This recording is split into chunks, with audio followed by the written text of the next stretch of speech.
من شرور أنفسنا ومن سيئات أعمالنا من يهده الله فلا مضل له ومن يضلل فلا هادي له وأشهد أن لا إله إلا الله وحده لا شريك له وأشهد أن محمدا عبده ورسوله أما بعد فإن خير الحديث كتاب الله وخير الهدى هدى محمد صلى الله عليه وآله وسلم وشر الأمور محدثاتها وكل محدثة بدعة وكل بدعة ضلالة وكل ضلالة في النار. أما بعد فأعوذ بالله من الشيطان الرجيم. بسم الله الرحمن الرحيم. يا أيها الذين آمنوا اتقوا الله حق تقاته ولا تموتن إلا وأنتم مسلمون.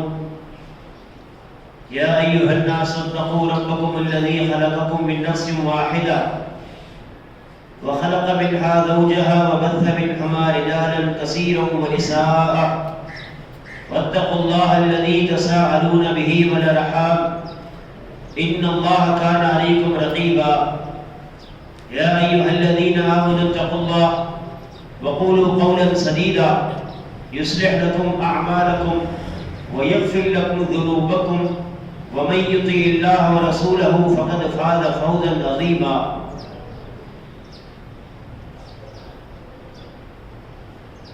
اما بعد پیارے محترم بھائیوں، دین اسلام اللہ رب العزت نے اس کو مبعوث فرمایا. اس کی اللہ رب العزت نے کچھ اساسیں اور بنیادیں منعقد کی. دین اسلام کی سب سے بڑی اور اہم بنیاد وہ نبی علیہ الصلوۃ والسلام کی بعثت ہے اور اس کا اختتام ہے. یہ ایسا مسئلہ ہے اور یہ ایسی اساس ہے کہ جس کی بنیاد اللہ رب العزت کے پورے دین پر منحصر ہے. اگر اس کو نعوذ باللہ ختم کر دیا جائے تو پورا اللہ رب العزت کا دین ختم ہو جاتا ہے. اس کی اللہ رب العزت نے آدم علیہ السلام سے لے کر نبی علیہ السلام تک یہ ایک سلسلہ چلایا. اس کے بعد اللہ تعالیٰ نے اس سلسلے کو ختم کر دیا. اب اس کی تصدیق اللہ رب العزت نے اپنی جو گزشتہ کتابیں تھی اس کے اندر بھی اپنے انبیاء کرام کی زمانے سے کروائی اور بعد میں قرآن مجید کو اتار کر اس کی مکمل تصدیق کروائی. عقیدہ ختم نبوت یہ ایک ایسا مسئلہ ہے جو ہر مسلمان کا مسئلہ ہے، جو پورے کے پورے اللہ رب العزت کے دین کا مسئلہ ہے. تو اس کے متعلق انشاءاللہ آج ہم بات کریں گے کہ عقیدہ ختم نبوت اصل ہے کیا اور اس کا منشور کیا ہے اور اس کے لیے کن کن علماء کرام نے قربانیاں دی ہیں اور امت محمدیہ کے اندر اس کے اوپر کتنا کام ہو چکا ہے. سب سے پہلے قرآن مجید کے حوالے سے ہم دیکھیں، اللہ رب العزت نے اس موضوع کے اوپر قرآن مجید کے اندر 100 مقامات ہیں جس کے اوپر اس کو ذکر کیا گیا اور نبی علیہ السلام کی جو احادیث ہیں اس میں 200 مقامات کے اوپر اس کا تذکرہ ہوا ہے. اس سے آپ اندازہ لگا سکتے ہیں کہ یہ کتنا اہم موضوع ہے کیونکہ اس پر دین کی بنیاد کھڑی ہے. قرآن مجید کے اندر سورہ احزاب میں اللہ تعالیٰ نے 2 ٹوک اعلان فرمایا اور یہ وہ واحد مقام ہے جہاں پر اللہ تعالیٰ نے اپنے پیغمبر کا نام ذکر کیا. صرف 2 سے 3 مقام ہیں جہاں پر اللہ نے اپنے پیغمبر کا نام ذکر کیا ہے، جس میں سے ایک یہ مقام. کہیں پر بھی اللہ تعالیٰ اپنے پیغمبر کا نام ذکر نہیں کرتے، صرف کہتے ہیں یا ایھا النبی یا ایھا الرسول، یہ کہہ کر پکارتے ہیں. لیکن یہ ایسا مسئلہ ہے جس پر اللہ تعالیٰ نے اپنے پیغمبر کا باقاعدہ نام لیا تاکہ لوگوں کے اندر کوئی شکوک و شبہات، کوئی ابہام باقی نہ رہے. اللہ تعالیٰ نے ارشاد فرمایا ما کان محمد ابا احد من رجالکم، نبی علیہ السلام یا محمد رسول اللہ مردوں میں سے کسی کے باپ نہیں ہے. اللہ کے رسول علیہ السلام کی بیٹیاں تھیں، بیٹیوں کے تو باپ ہیں، مردوں کے باپ نہیں ہیں۔ آپ علیہ السلام کے 4 بیٹے تھے، چاروں کے چاروں بلوغت سے پہلے فوت ہو گئے، تو اس وجہ سے اللہ نے کہا کہ وہ مردوں میں کسی کے باپ نہیں ہے، بچوں کے باپ تھے، مردوں میں کسی کے باپ نہیں تھے وہ۔ لیکن ولیکن رسول اللہ، وہ اللہ کے رسول ہیں، وہ خاتم النبیین، اور نبیوں کی مہر لگانے والے ہیں، نبیوں کے سلسلے کو ختم کرنے والے ہیں۔ یہ واضح آیت ہے، اس سے پتہ چلتا ہے کہ اللہ کے رسول علیہ السلام آخری پیغمبر ہیں، آخری رسول ہیں۔ لیکن کچھ منکر ختم نبوت اس آیت کے ترجمے میں ڈنڈی مارتے ہیں، وہ کہتے ہیں کہ اللہ تعالیٰ نے کہا وہ خاتم النبیین، نبیوں کے خاتمے کرنے آئے ہیں، نبیوں کی رسالت کو ختم کرنے آئے ہیں۔ کہ ہم مانتے ہیں نبی نہیں آ سکتا، کوئی رسول تو آ سکتا ہے، نبی نہیں آ سکتا نا۔ خاتم النبیین اللہ نے کہا کہ ہم کسی نبی کو نہیں بھیجیں گے، نبیوں کے سلسلے کو ختم کر دیں گے، تو وہ کہتے ہیں کوئی رسول تو آ سکتا ہے۔ تو ہم ان کو جواب دیتے کہ نبی کا جو درجہ ہے نا وہ کم درجہ ہے، اور جو رسول کا درجہ ہے وہ بڑا درجہ ہے۔ جب چھوٹے درجے والا کوئی بندہ نہیں آ سکتا تو بڑے درجے والا تو بلورا نہیں آ سکتا۔ نبی کا جو لفظ ہے یہ عام ہے، اور جو رسول کا جو لفظ ہے یہ خاص ہے۔ رسول جو ہوگا اس کو اللہ نے خاص قسم کی شریعت دی ہوگی، خاص قسم کی کتاب دی ہوگی، اور جو نبی ہوگا وہ اپنے سے پہلے رسول کی جو شریعت ہوگی اس کو فالو کرے گا۔ جب ایک نبی نہیں آ سکتا تو جو اسی سلسلے کو آگے بڑھائے تو باقاعدہ ایک الگ سے ایک شریعت لانا، یہ تو عقل میں بات بیٹھتی نہیں ہے۔ دوسرے مقام کے اوپر اللہ تعالیٰ نے ارشاد فرمایا الیوم اکملت لکم دینکم، آج کے دن میں نے تمہارے اوپر تمہارا دین مکمل کر دیا، کوئی اس میں کمی پیشی شبہات کچھ بھی نہیں رہے۔ جو بھی تمہارے مسائل ہیں، جو بھی تمہارے معاملات ہیں، تمہیں انشاءاللہ اس قرآن و حدیث کے اندر ملے گی۔ وَأَتْمَمْتُ عَلَيْكُمْ نِعْمَتِي، میں نے تمہارے اوپر اپنی اس نعمت کو مکمل کر دیا۔ وَرَضِيتُ لَكُمُ الْإِسْلَامَ دِينًا، اور دین اسلام کو میں نے تمہارے لیے پسند کر چکا ہوں۔ اس آیت کے اندر بھی جب دین مکمل ہو چکا ہے، اور ایک اصول ہے جب دین مکمل ہو جائے تو نبی علیہ السلام یا کوئی بھی پیغمبر اللہ رب العزت اس کو پھر دنیا سے رخصت کر دیتے۔ جب فتح مکہ ہوا اللہ تعالیٰ نے سورہ نصر اتاری، اے رسول آپ اب استغفار کریں، کیونکہ جس مقصد کے لیے ہم نے آپ کو مبعوث فرمایا وہ مقصد مکمل ہو چکا۔ تو جب ایک شریعت اللہ تعالیٰ نے ہمیں مکمل دے چکا ہے تو ابھی یہاں پر کسی بھی نبی یا کسی بھی رسول کی کوئی گنجائش باقی رہتی نہیں۔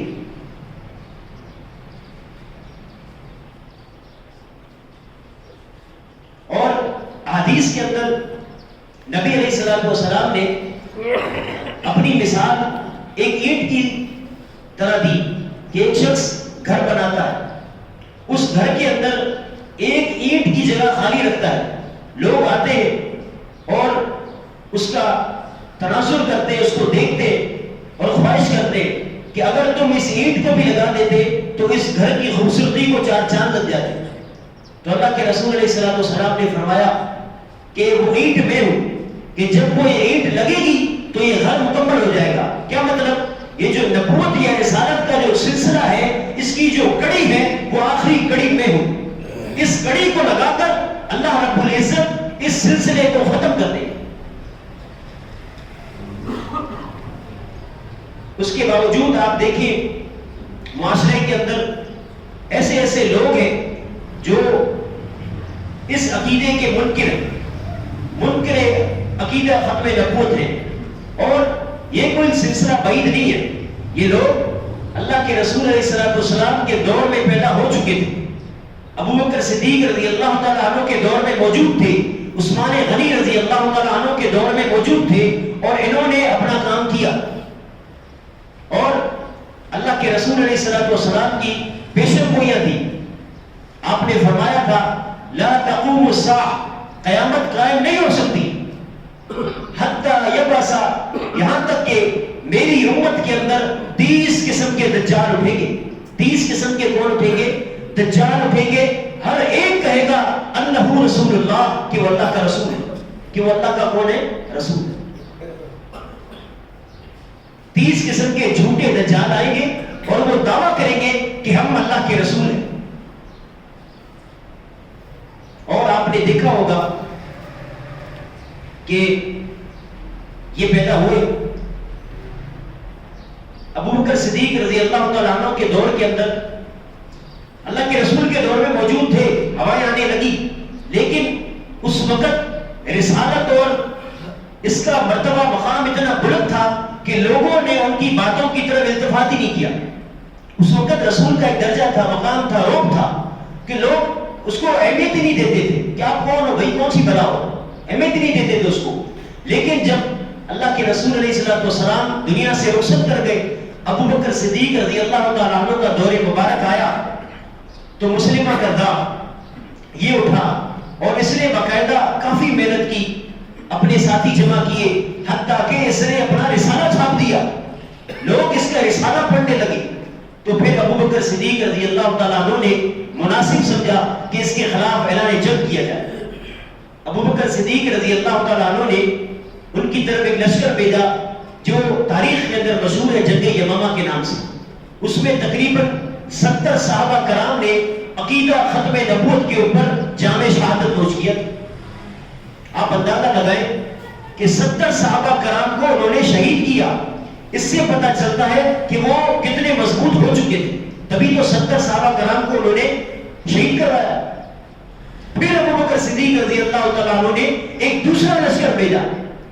اس وقت جب آپ صحابہ کرام کا جوش دیکھیں عقیدے کے اوپر, ختم نبوت کے اوپر, کیونکہ انہوں نے قربانیاں دی ہیں, کفار سے لڑے ہیں, مشرکین مکہ سے لڑے ہیں, اس بت کو توڑا ہے. اب دوبارہ وہ کہیں کہ ایک اور بت ہمارے آگے کھڑا ہو جائے, ہم اس کو تسلیم نہیں کریں. ثابت بن قیس رضی اللہ تعالیٰ عنہ نے جب یہ منظر دیکھا کہ ہمارے 70 بھائی شہید ہو چکے اور مسلمانوں کی جو صفیں ہیں اس میں کمزوری آ رہی ہے, تو ثابت بن قیس رضی اللہ تعالیٰ عنہ نے اللہ رب العزت سے دعا کی. کیا دعا کی؟ تاریخ میں لکھنے والے الفاظ ہیں. انہوں نے کہا اللہم انی ابرؤ الیک, اے اللہ میں تجھ سے برات چاہتا ہوں, میں تجھ سے معافی چاہتا ہوں, میں تجھ سے عذر پیش کرتا ہوں جو میرے ساتھی اس معاملے میں کمی بیشی کر رہے ہیں. یہ جو وقت ہے, یہ جو معاملہ ہے, اس میں کوتاہی کا, کمی بیشی کا ممکن ہی نہیں ہے. یہ اتنا حساس معاملہ ہے. وہ اعتذر الیک, اے اللہ میں تیرے آگے عذر پیش کرتا ہوں مما صنع علی, جو انہوں نے اس معاملے میں کمی کوتاہی کر چکے.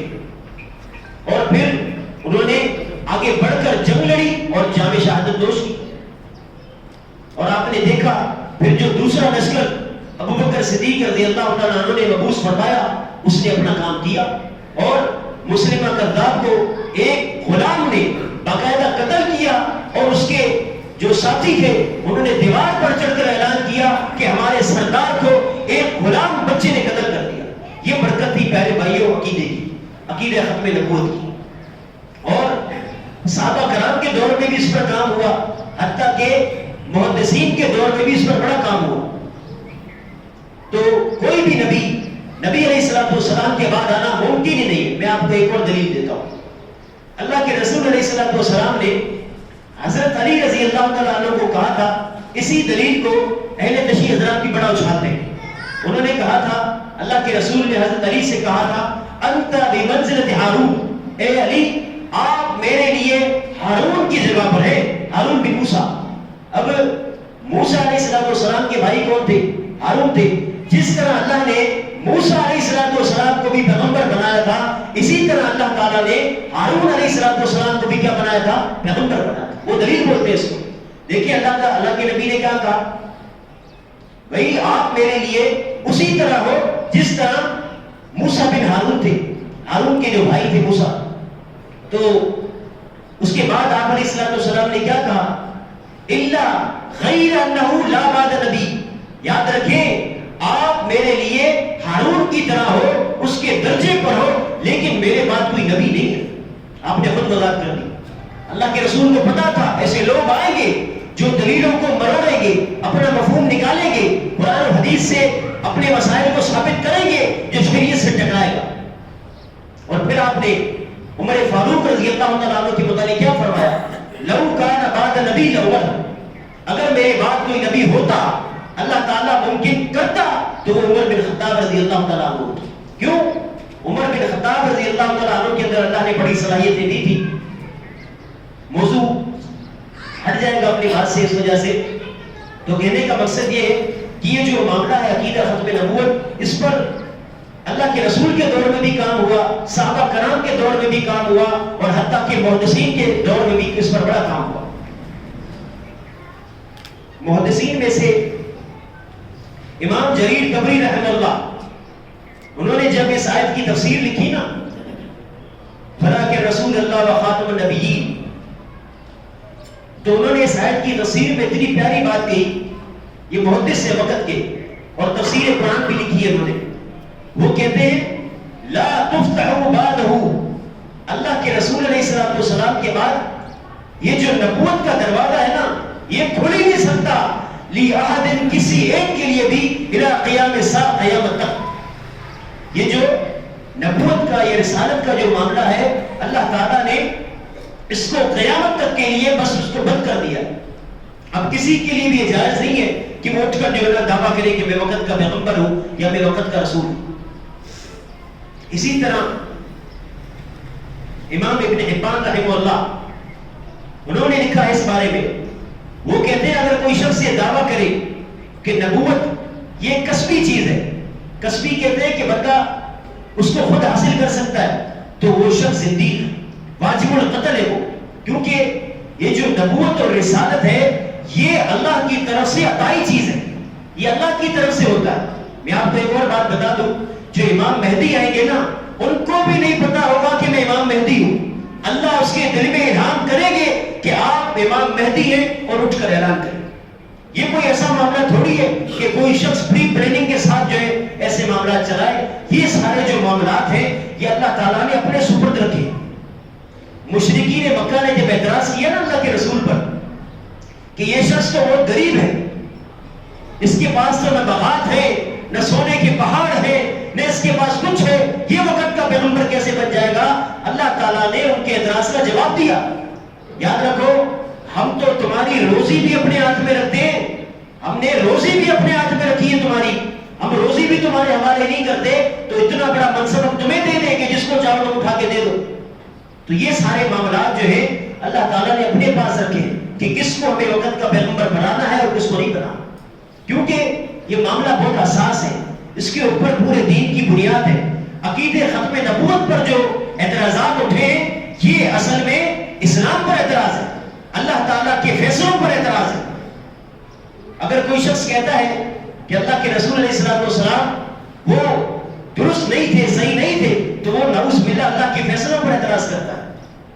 اسی طرح آپ نے دیکھا ہوگا کہ موجودہ دور کے اندر بھی لوگ اٹھے تھے مرزا غلام احمد قادیانی کے نام سے، تو اس کے متعلق بھی علماء کرام نے بڑا کام کیا.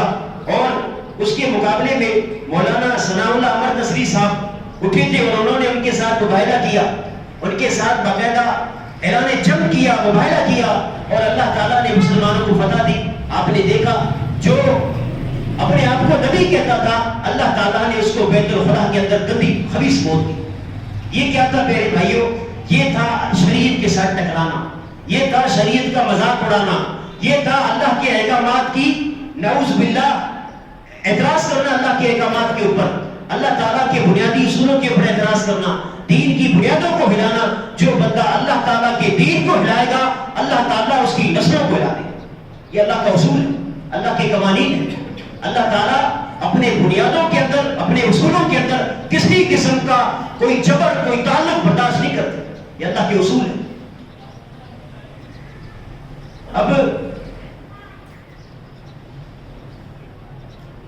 پاکستان بنے ہوئے تقریباً 75 سے 80 سال ہو گئے. 1974 کے اندر اہل قادیانیت کا جو فتنہ اٹھا، 7 ستمبر 1974 کے اندر قادیانیوں کو باقاعدہ کافر قرار دیا گیا. اس سے پہلے یہ سلسلہ شروع کیسے ہوا؟ اصل میں کچھ مسلمان لاہور کی ٹرین سے جا رہے تھے، تو اس اسٹیشن پر قادیانی جو ہے اپنا لٹریچر جو ہے نا وہ فروغ دیتے تھے. اس وقت اجازت تو اس وقت جو ہے نا کچھ یونیورسٹی کے طالب علموں نے قادیانیت کے خلاف نعرے اٹھائے، تو وہ نوجوان چلے گئے، جب واپسی پر آنے لگے تو قادیانیوں نے ان کے ڈبوں کے اوپر نشان لگا دیے۔ جب وہ نوجوان واپسی آئے تو ان قادیانیوں نے ان کے اوپر حملہ کر دیا اور ان کو کافی جو ہے نا نقصان پہنچایا۔ یہ بات جو ہے نا ملک کے اندر ایک پھیلی بہت، تو پھر ایک عقیدہ ختم نبوت ایک جماعت بنی اور انہوں نے پوری پاکستان کے اندر ایک جلسے، ریلیاں، جلوس یہ منعقد کیے اور اپنا یہ دعویٰ رکھا کہ قادیانیوں کو کافر قرار دیا جائے۔ اس کے اوپر کافی بحثیں ہوئی، کافی جو ہے نا دورے ہوئے، 100 سے لگ بھگ جو ہے نا اس کے اندر اجلاس منعقد ہوئے اس بات کے اوپر۔ اور الحمدللہ 1974 کے اندر وزیر اعظم بھٹو تھے، انہوں نے 4 گھنٹے کی کانفرنس کی اس بات کو ثابت کرنے کے لیے کہ قادیانی واقعی کافر اور یہ اس کے مستحق ہے۔ پھر ایک قانون بنا جس کی کچھ شکیں میں آپ کو بتا دیتا ہوں۔ سب سے پہلے کہ قادیانی اپنے آپ کو مسلم ڈکلیئر نہیں کر سکتے، نہ اپنے NIC پر لکھ سکتے ہیں کہ ہم مسلم ہیں، نہ وہ کسی جگہ اپنے آپ کے اوپر مسلم لباس نہیں اوڑھ سکتے۔ دوسرا، وہ اپنی مساجد کو یا اپنی وہ عبادت خانوں کو وہ مساجد نہیں کہہ سکتے، وہ اپنی عبادت خانے کے آگے یہ نہیں لکھ سکتے کہ یہ مسجد ہے۔ تیسری چیز جو اس شک کے اندر تھی وہ یہ تھی کہ وہ اپنے مذہب کو اسلام بھی نہیں کہہ سکتے، اسی طرح وہ جو ہے اذان بھی نہیں دے سکتے۔ اور پانچویں چیز کہ وہ اپنے دین کی اشاعت کے لیے لٹریچر کو فروغ دینا یا ایسے معاملات کو طے کرنا وہ بھی پاکستان کے اندر وہ نہیں کر سکتے۔ یہ تقریباً 4 سے 5 شکیں تھی جو بنیادی طور کے اوپر اس رول کے اندر موجود تھی۔ لیکن یہ جب شکیں بنی اس کے باوجود بھی یہ لوگ باز نہیں آئے، انہوں نے اپنے حربے آزمائے، طرح طرح کی چیزیں، طرح طرح کے سوالات، طرح طرح کے اشکالات انہوں نے لوگوں کو دیے تاکہ لوگ جو ہے وہ دین اسلام سے کیا ہو جائیں، منحرف ہو جائیں۔ آپ دیکھ لیں سوشل میڈیا کے اوپر جو ملت بیٹھے ہیں، جو اللہ رب العزت کے دین کے دشمن بیٹھے ہیں، آپ ان کو سوچ اور سمجھ نہیں سکتے۔ ایسے ایسے اعتراض کرتے ہیں اللہ تعالیٰ کی ذات کے اوپر، اللہ تعالیٰ کی وجود کے اوپر، دین اسلام کے اوپر، دین کو مٹانے کے لیے ایسے وہ شکم شیر ہوئے پڑے۔ اور افسوس کی بات ہے کہ ہم ہر کسی کو سن لیتے ہیں۔ وقت کے محدث ہیں علامہ ناصر الدین البانی رحمہ اللہ تعالی، وہ کہتے ہیں کہ اگر کسی شخص کا آپ کو عقیدہ معلوم نہیں ہے، اس کا منہج آپ کو معلوم نہیں ہے، تو آپ اس کی واعظ و نصیحت نہ سنیں۔ پتہ نہیں وہ کس حوالے سے بات کر رہا ہو، کس نظریے سے آپ کو وہ تعلیم دے رہا ہو، کہیں وہ آپ کو آپ کے دین کے بارے میں شکوک و شبہات تو نہیں دے رہا اور آپ جو ہے وہ بھولے بن کر اس کو قبول کر لیں اور آپ اپنے دین کے متعلق شکوک و شبہات کے اندر پڑ جائیں۔ تو سوشل میڈیا کے اوپر بھی یہ چیز بہت عام ہے۔ دین اسلام کے لیے ایسے ایسے لوگ انہوں نے باقاعدہ پرچیز کیے جو دین کے بارے میں شکوک و شبہات پھیلائے۔ تو اب ایک قانون بھی پاس ہوا ہے کچھ دن پہلے کہ قادیانیوں کو اپنے مذہب کی ترویج کی اجازت دی جائے۔ دیکھیے یہ ایسی چیز ہے جو شریعت کے بھی منافی ہے اور پاکستانی آئین کے بھی منافی ہے۔ میں آپ کو دلیل دیتا ہوں۔ دیکھیے جو شخص قادیانی ہوتا ہے نا، ختم نبوت کا انکاری ہوتا ہے، دین اسلام اس کو کافر ڈکلیئر کرتا ہے۔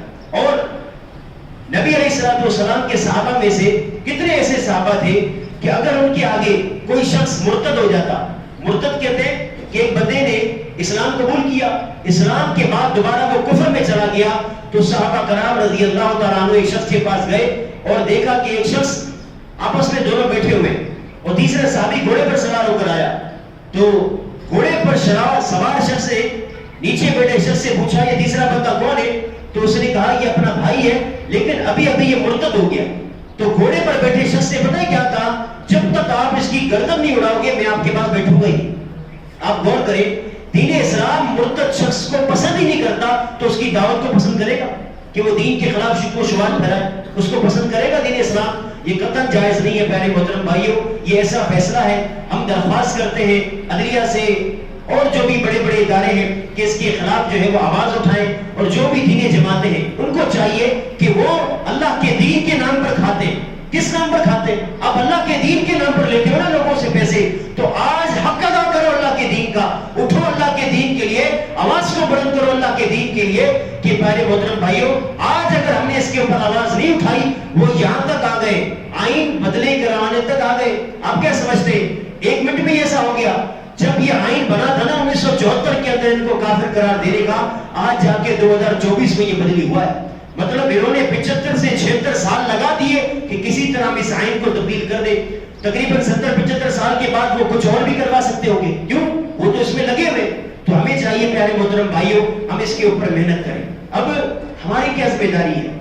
میں چند ایک باتیں آپ کو بتاتا ہوں کہ ہمیں کیا کرنا ہے اس معاملے میں. سب سے پہلے میں درخواست کرتا ہوں ساری جماعتوں کو, سارے امیروں کو کہ وہ اور دوسرے بھی جو طالب علم ہیں, مدرسے کے طالب علم ہیں, اسکول کے طالب علم ہیں, یونیورسٹی کے طالب علم ہیں, کہ وہ اس معاملے کے اندر خدا اتحاد پیدا کریں, اپنے اندر ایک جوش و جذبہ پیدا کریں عقیدے کے حوالے سے, اپنے اندر ایک جوش و خروش پیدا کریں اور اپنے اندر ایک اتحاد کی فضا قائم کریں. دوسری چیز جو ہمیں کرنی چاہیے وہ عقیدہ ختم نبوت کے حوالے سے جگہ جگہ جو ہے نا ایک تشہیر کرنی چاہیے.